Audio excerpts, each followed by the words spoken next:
Every single human being that has lived or is living has gone or has been through something that changed them. But what happens if you don't learn from these experiences? If you don't evolve your train of thought, your way of thinking, your way of being, every time these events happen. My bad.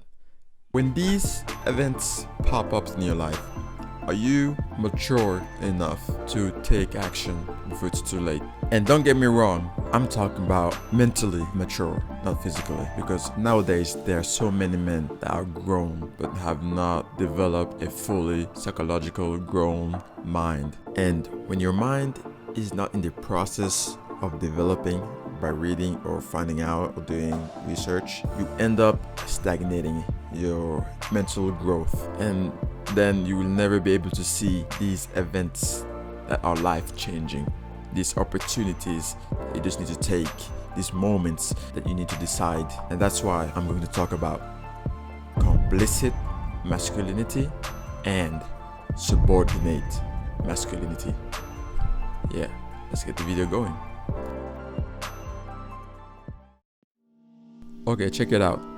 Complicit masculinity, it includes those who are aware of the traits and characteristics, both positive and negative, of today's form of masculinity and how it influences society. But the problem is they do not challenge its presence or advocate any form of social change within the form of modern day masculinity. In other words, like if a complicit masculine man sees unfairness of a other man being more superior to another person, they will not set the record straight.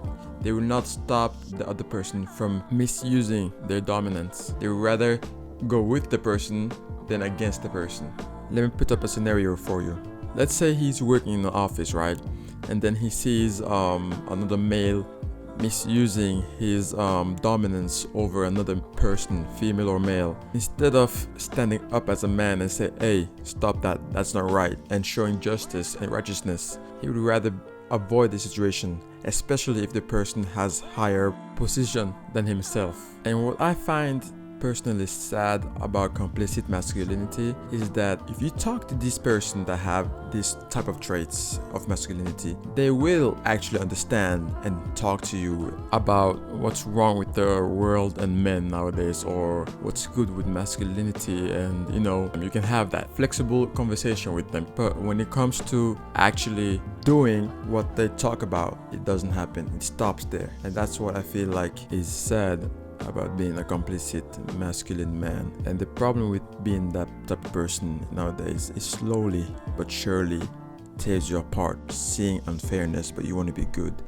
And as every day goes by, your frustration unconsciously grows bigger and you're looking at yourself and thinking, what is wrong with me? That's when it leads to subordinate masculinity.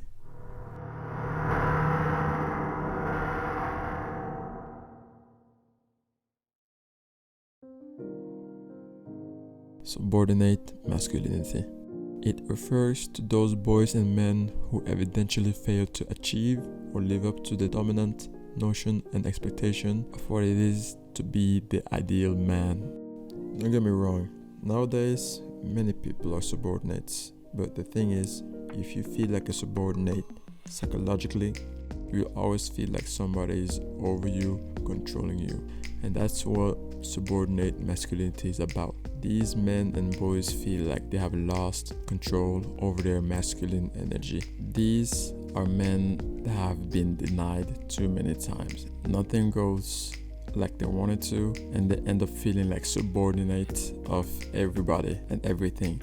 They feel like their values are always below average, which can lead them to a destructive path. And you can see this happening, for example, in Japan and China. The culture of men and their form of masculinity has been downgraded so bad that they don't feel like free-spirited males, if you know what I mean.